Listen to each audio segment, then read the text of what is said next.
This is your wake-up call. The British government is pushing forward with plans for a national digital ID system. They've called it the BritCard. And if that name doesn't send a chill down your spine, you have not been paying attention. Now let's call it what it really is. The BritCard is not about making your life easier. It's about making you easier to track, control, and punish if you step out of line across whatever line of the day is deemed important. They've wrapped it up in slick PR language about streamlining services and enhancing security.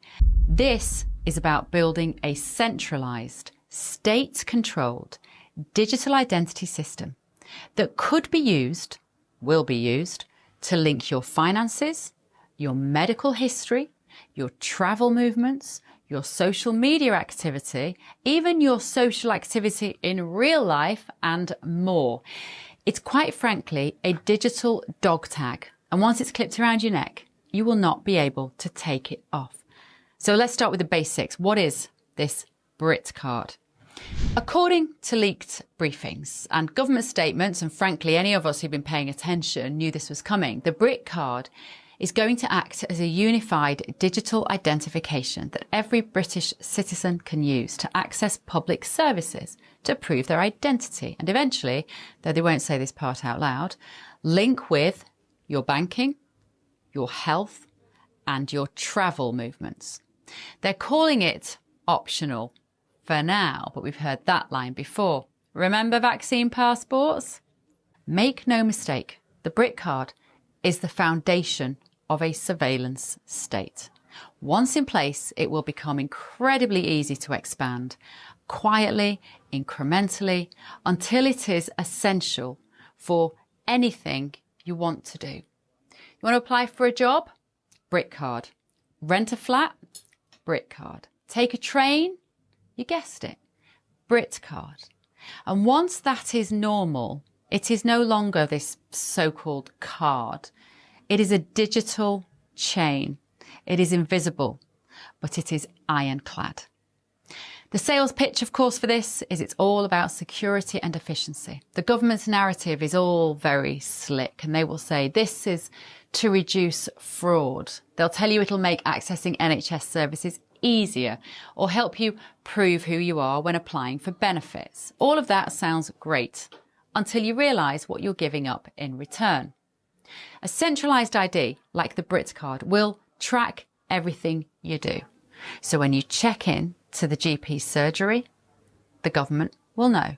When you make a payment, when you log into a website, when you get on a train, imagine a digital record of your daily life monitored by both public and private entities. Your movements, your choices, your health, and critically, your opinions. This is not hypothetical. This technology exists. It will be easy to implement. The motivation to make it happen exists. And the right pretext, I don't know, another pandemic, a financial crisis, a spike in online hate speech, you will be told this is all for your own good. And if you think this ends with digital ID, I've got a bridge to sell you.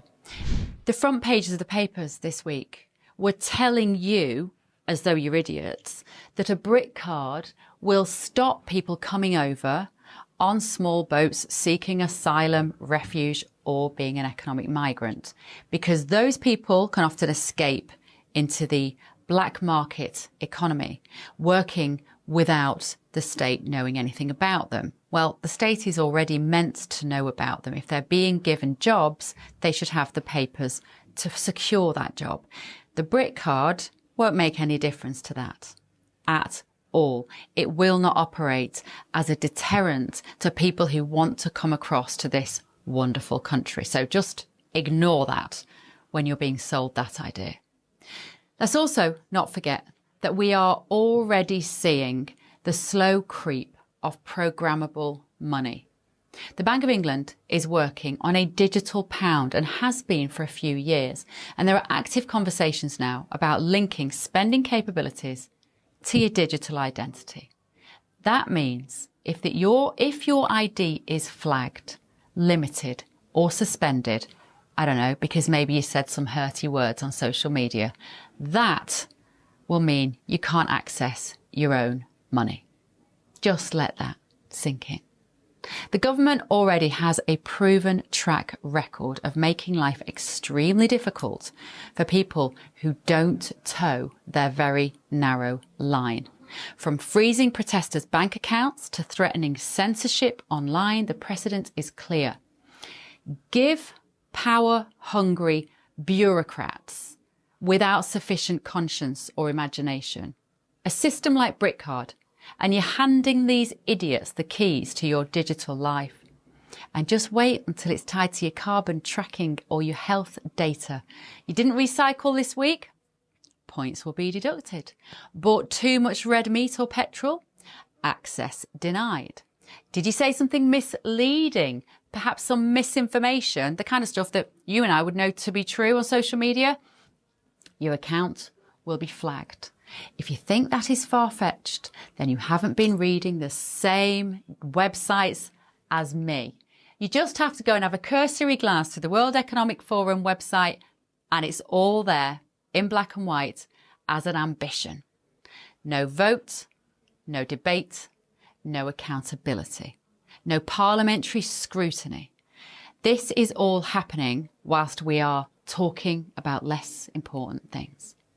Now, what makes a BritCard so dangerous isn't just what it does, it's how it's being rolled out. There's been no referendum, no meaningful public debate, no mainstream media scrutiny worth mentioning. Everybody just treats this as though it's a fait accompli, and they completely lack the vision or the cynicism to work out what's going on. It's being slid in under the radar, piecemeal, behind closed doors, dressed up as tech innovation. It is classic mission creep. And right now,